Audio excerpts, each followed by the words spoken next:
Hurnungaz, Part 1. Hurnungaz.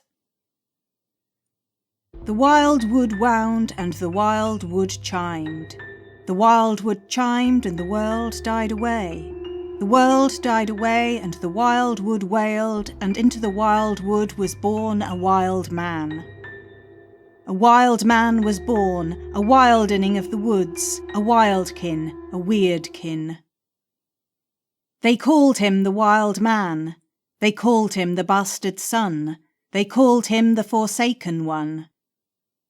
They called him the wild man, for he had no patronage, no lineage, no heritage. They called him the wildkin, for he did not act like they thought he should. They called him weirdkin, since he called the trees his home. They called him the wild man. They called him the wildkin. They called him the weirdkin. And as the weirdkin grew, he became the bastard son of the forest. They called him bastard son, since blood and bone was broken to bear him, and no mother bore him. No mother bore him, no mother could bear him, but the blackest night. The blackest night gave birth to a bastard son, and a bastard son he was, with fire blazing in his black eyes. Fire blazed in his black eyes. Fire blazed in his black eyes. Fire blazed, and the boars suckled him, and the bears protected him, and the bastard son became the bewitched son. The bewitched son, protected by bears and boars, became the forsaken one. They called him the forsaken one, for there was no mother, only the forest. No mother, only the forest. The forest was mother. The forest was father. The forest was forsaken and forbidden, and from the forest came the feral one. The feral one was fierce and forged in fire, forged in fury, forged in the forest. The forest forged the forsaken one, and the forsaken one became Hurnungaz. They called him Hurnungaz. Hurnungaz the haunter, Hurnungaz the hunter, Hurnungaz the hunted. Hurnungaz the haunter.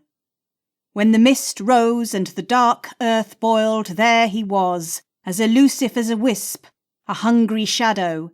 In the shadows he haunted, and he struck down many who opposed him. He struck down many who opposed the forest.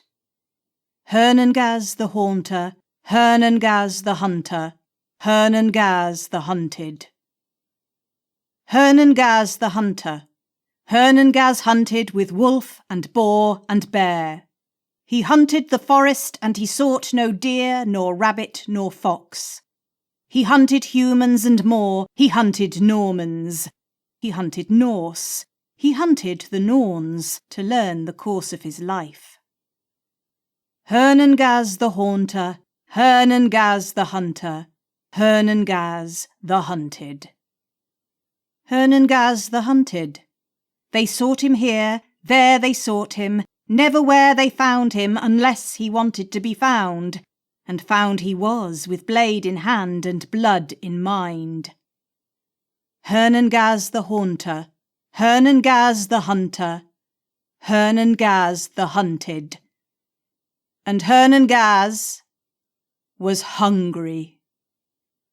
Hurnungaz the hungry, hungry for blood, hungry for death, hungry. Hurnungaz the always hungry. He haunted the forests, the dark forests. He hunted the forests, the liminal places, the dark places. He walked where shadows did not walk, and the shadows knew his name.